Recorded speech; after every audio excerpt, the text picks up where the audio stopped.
Thế là thằng nó chỉ lót chua thế nó nữa. À rất được. Cháu có chi rồi. Tao tôi nạc anh chơi tôi nạc anh chơi cái tôi phải chó đã nè.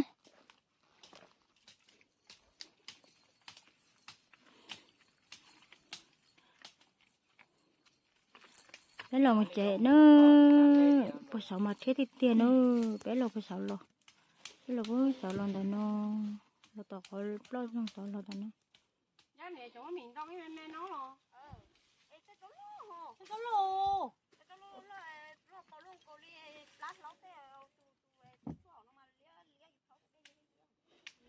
Lấy tía khó rộng chứ à?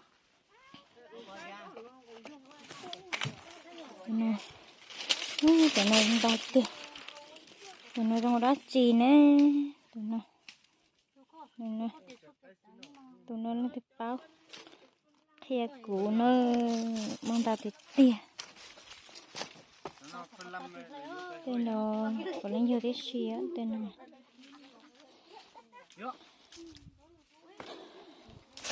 Nhắc ăn cả cho nuôi tua nè, cái số bỏ rong nữa.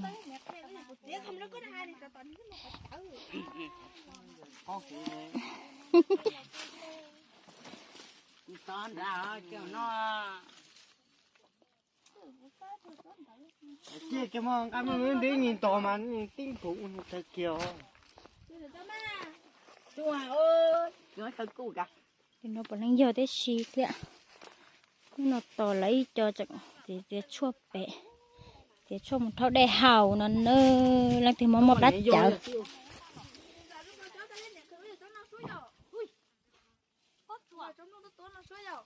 vô đi Giờ tao cho còn hết thần nông cho nó chịu tua.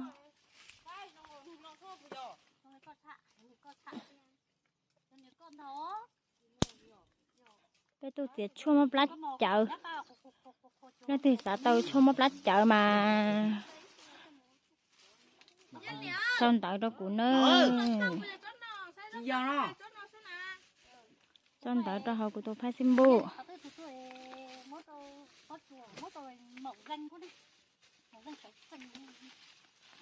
Hai chó từ à?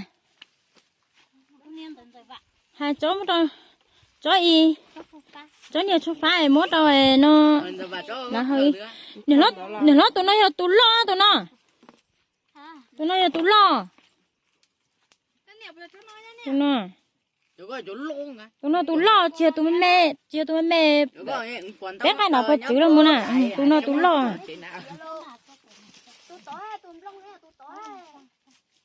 À, tụi có tí giờ nữa, tụi bé to bé, bây giờ tụi bé,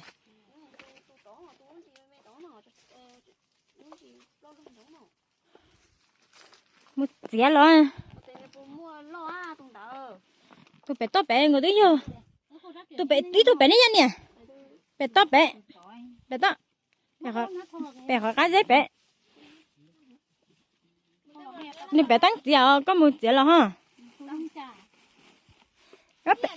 Nhớ là tôi có tận té bé to rồi. Con tay toán ạ.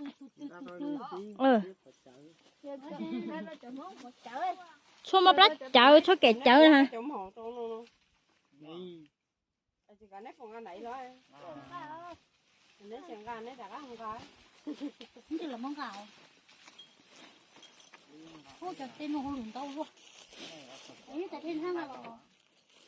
Hả? Tại đen hả không? À, bố à? Mẹ giờ của lạt gì à? Thế với tụi mình thoát ra hả? Cho thoát ra không có nhá nè.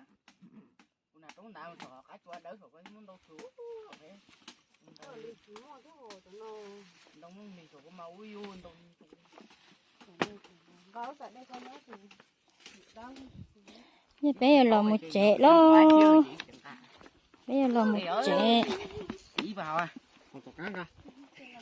Đây tôi thấy xì thiệt. Đây cái là tiết chua. Là nhau nó to. Bữa chua là bé mặt một chế. Mỗi xin đã no thiết cho mà một chế. Là cho hậu nọ nữa. Là bóng bờ hậu nọ lại. Ta chẳng muốn lên là từ chua thế cho. Một chế sáng nay lịch sống xí lô. Dù một tê. Một tê dù một. Đây lịch sống. Sáng nay lịch sống xí lô. Đây một bó sầu đó. Một cái bó sầu. Rồi một bó dễ đỡ. Một bé ở trong tông kia. Ở trong tông nhớ kia. Sao còn khăn đây sắp tổ. Quá tổ con đã uống ta nữa.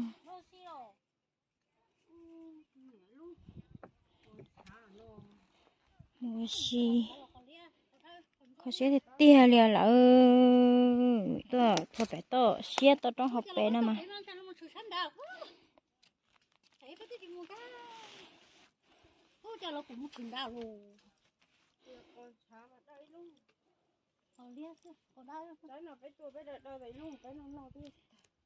Có xế thì tia nữa.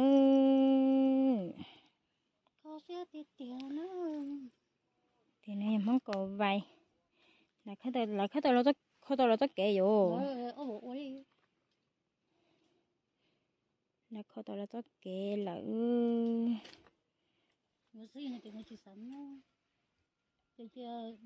San nó một trò san Điện Biên là nó một trò Điện Biên Đông nữa.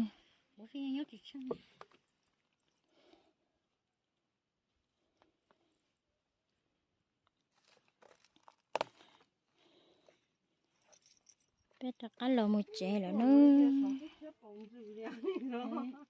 nó bớt sôi rồi thì tôi không nên chơi sầu mặt thiết cơ tám một thằng sầu mà trong gọi đi họ muốn một cái một thiên nó nè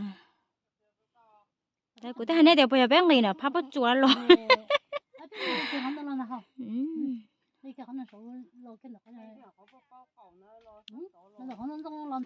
giờ cha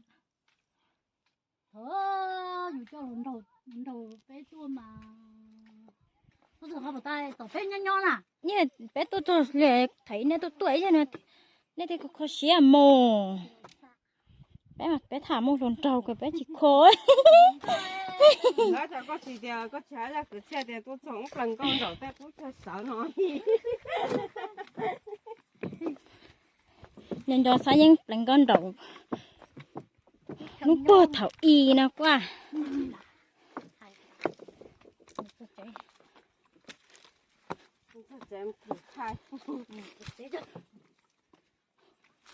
đấy là con họ nọ lại đấy là cho họ nọ nữa cho họ nó chỉ mà có thêm mua nữa nó là về nó cái thằng rồi cái mày càng thôi nhỉ tôi du lịch đúng không nó giờ là kèm một té chỉ tôi bớt chuột nó thôi đó là tôi một té bớt đỏ cá chuột rồi nó giờ lấy tôi là tôi là cái nào tôi kén nó tôi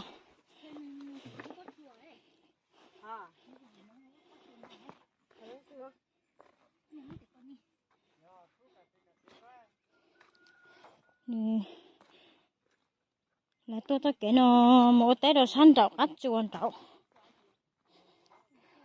như lại một bản sử thia như lại cô thế tôi kể nó rồi giờ tôi tao nữa dùng mày như một chế sư một tao dùng một tao liệu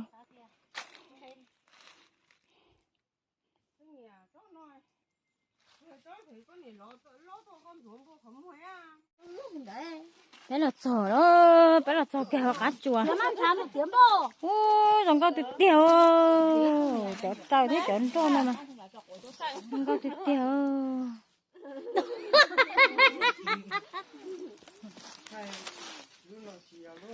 tan cho con nó bây giờ tao nó tua chứ bây giờ bây giờ nguy cho nó thế nếu chúng giờ à tao đi cho nó đi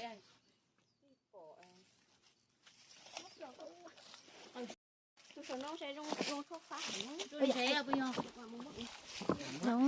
cao lên nó giống cao lên nó nữa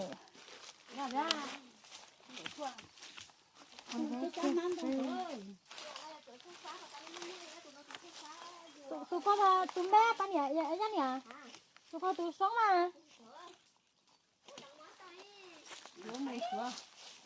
Đừng ra có chủ cái này.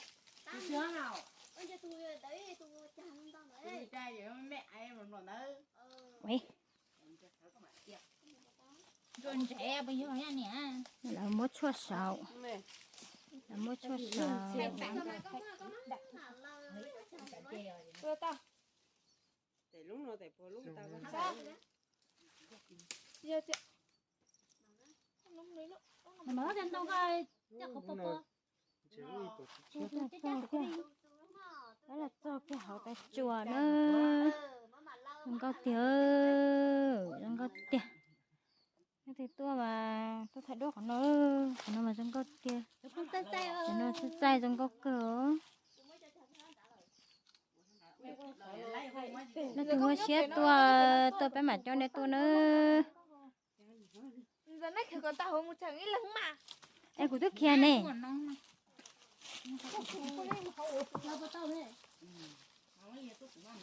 tôi nó ta tỏ thẹn đua nó chỉ là lui ta tỏ thẹn đua nữa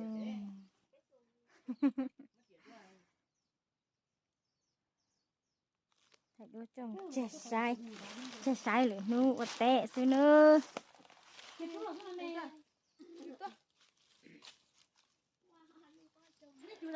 có thấy đẹp mà tuần gen tông một sáu thế tuần gen tông một sáu thế mất cho sáu nó phải cho phá nó nữa cho phá nó nữa nó có thấy phải cho phá nó xí nhận đi Tôi mang chú đây này. không chỉ có họ này có tụi nó mà nữa không có tiền tụi chỉ không chuyện nữa là một trẻ đâu chứ nó bé là một trẻ đâu bé là một trẻ là cái này giống cao cân cao rồi để tôi ép con nó sợ thia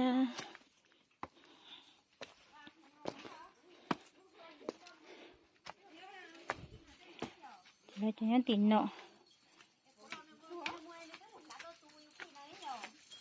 là chuyện lọ sự lúc bây giờ bắt chuột nó mà nó có tiêu lúc nào rồi là thế thấy cho bạn lia là gì thấy cho bạn đa cho thế là màn chơi chạy ở trong cao ta giờ này tài sư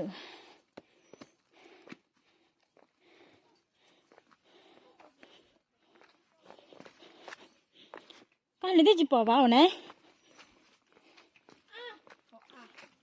nên tội nè có chỉ thay bỏ tới thay tàu Nó gì rồi chê, nên sao còn nghĩ là nhiều luôn đâu chứ. Nhưng mà tao cho em chẳng không tiếng mà. có giỏi thả nó này có chỉ nó thay Chứ thay à?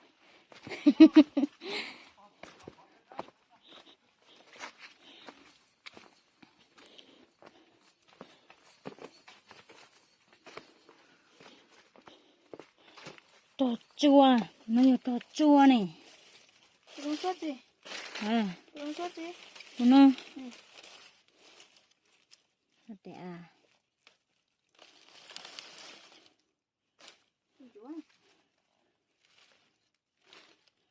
nó nhìn thì nó lỏng mà nhìn nó hề nó trò chua nó nè nó nè nó trò chua nó nè ít tủ nó thiệt nó giống cao cường rồi Dạ, khó tùng đâu. rồi nó muốn đau trò chua nè lo cho trò chua nó trong quá chia này nè lo cho nó trong quá chia trò chua hả Ừ.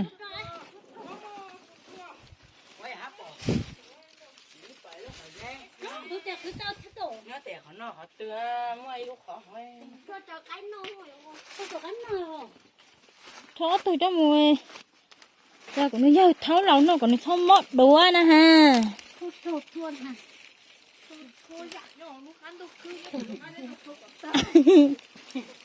Ở tôi nói cho một.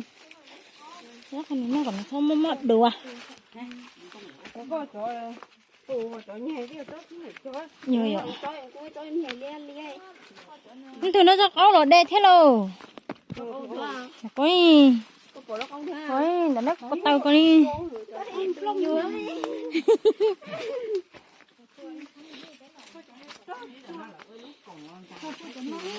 Nó này lo. Ra một ốp. tôi bắt tay đi tôi bắt tặng lo lo con thảo hả Rạng ra. cái thì tôi nói tôi muốn tới cắn nó đó bầu Hay thì gì? Những gì mới có động ra mà. Chắc có cho cái giống đó hết. và phải đi Ôi giời. ai rồi Hớt của mà của cô chỉ vào theo. Nó rồi lại xưa. Chán gì? Chán gì? Chán gì trò chơi tôi phải nói nó chỉ to rồi. Papa chỗ đó bầu mà xấu. Bầu nó phải xấu. Ôi, chỉ bóc cơ đấy ạ. Chuyện thầu. Ba của ngà ma. nó của nó chung cái này tôi đã có củ tang của nó thôi rồi Ừ. nó có thể sống rồi chỗ nó cũng lỗ Tôi lôi tôi nó chỉ khâu láp á. mấy tôi thắt Phải giờ mà. Ừ. Tôi lo mà tôi chỉ khâu lá. Ừ. con mẹ là nó mẹ nó té lại hôm nay là năm nay Em trẻ đó. Bé này kia là. Nhưng mà con đã rõ nó.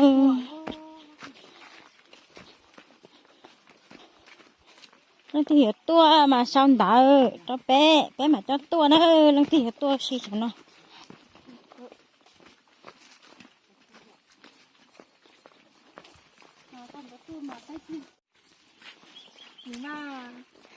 Bé là chuyện là thôi rõ đó. Bé là thật trẻ thì nó thả cúc cưng gạo đi. này hải phật của nhà lia thì nói Còn nó bỏ cái nhà liên nó lọ.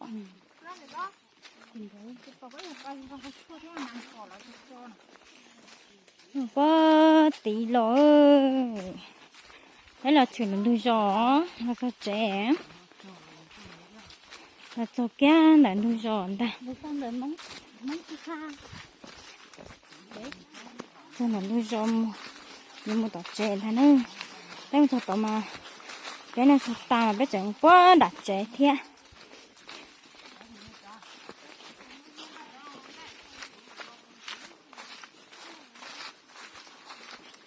cái là tôi nhập cho tôi bé cho chúng nó tôi Hai nên là po em đâu lại á. cho bé cho chúng nó tôi vậy Ừ. thôi cho tụi nó tao vậy Nhanh nè lại. cho nó tao rồi tôi nhập tôi chôn tay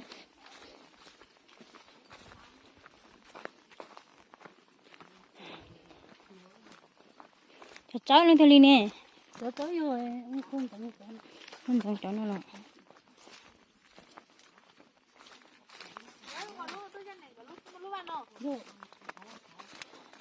Các bạn này nhanh này cả lú.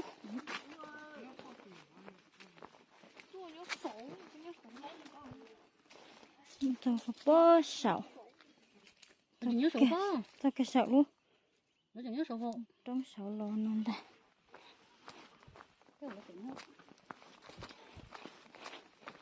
Nó tao cái trẻ luôn. Nó chụp lại cái trẻ luôn.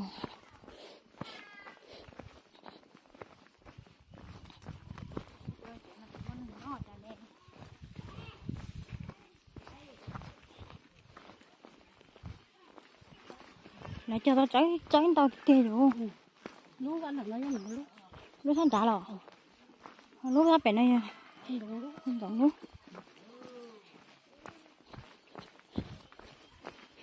cho cái trẻ luôn mà nó mà chỉ nhân xài thế này bảo lúc xưa cái chị em một đặt trẻ luôn